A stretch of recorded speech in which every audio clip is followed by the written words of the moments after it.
6월의 마지막 주일입니다. 벌써 2021년의 절반이 거의 지나가고 있습니다. 지난 6개월을 어떻게 보내셨나요?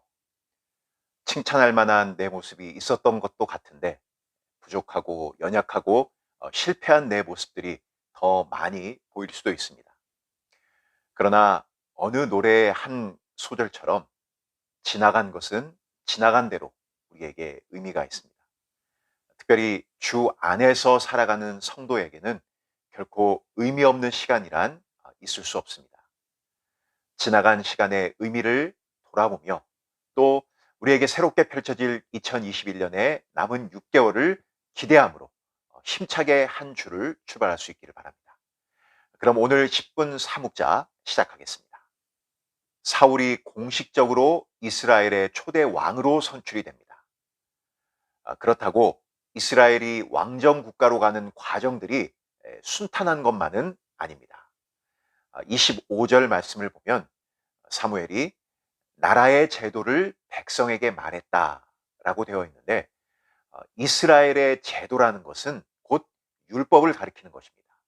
즉 그것을 사무엘이 설교하고 책에 기록을 했다는 말입니다. 하지만 이런 일들을 했다고 해서 곧바로 한 국가가 만들어지는 것은 아니라는 것이죠.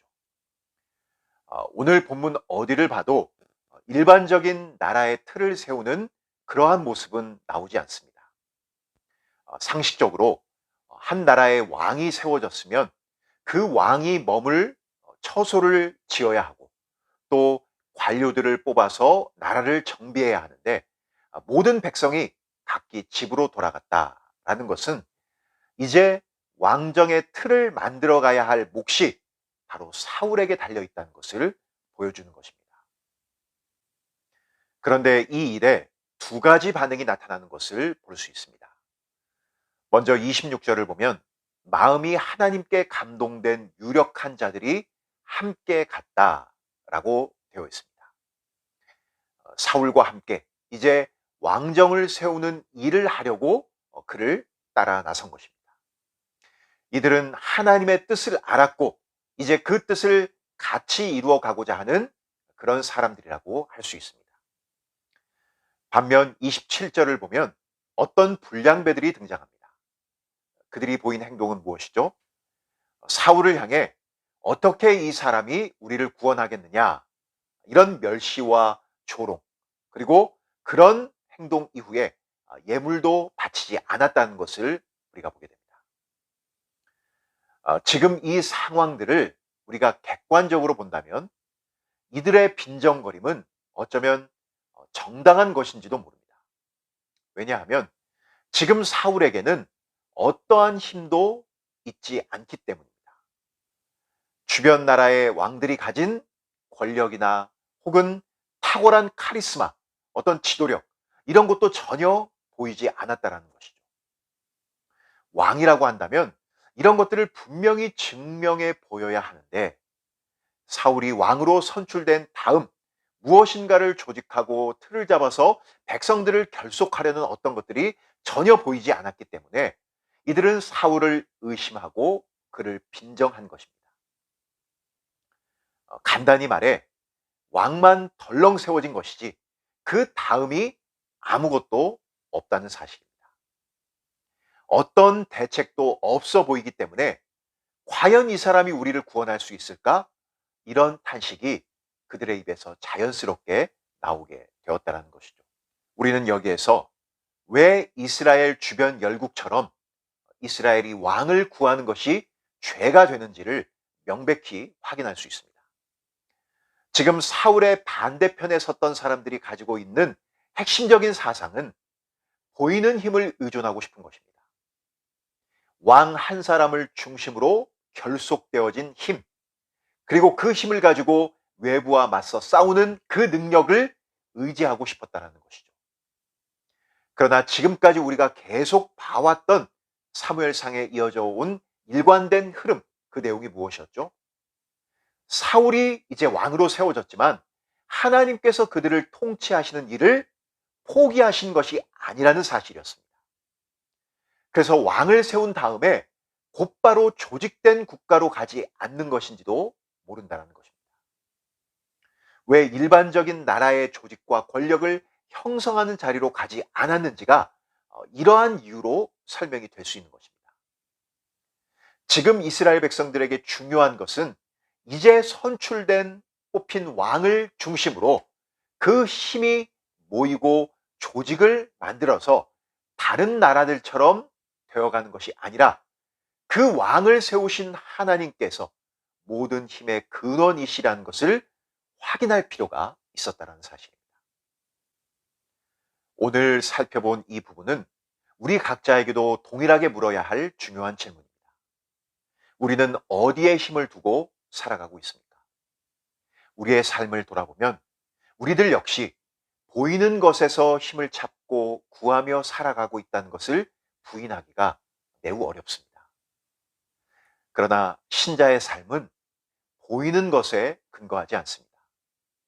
우리의 신앙 자체가 보이지 않는 하나님을 사랑하는 것이고 그분을 의지하며 그 하나님의 거룩하심을 힘써 닮아가려는 것입니다. 하나님의 나라는 바로 그러한 신자들과 함께 세워져 가고 지속되어져 가는 것입니다. 성경은 우리에게 소돔과 고모라가 왜 멸망했는지 기억하라고 말합니다.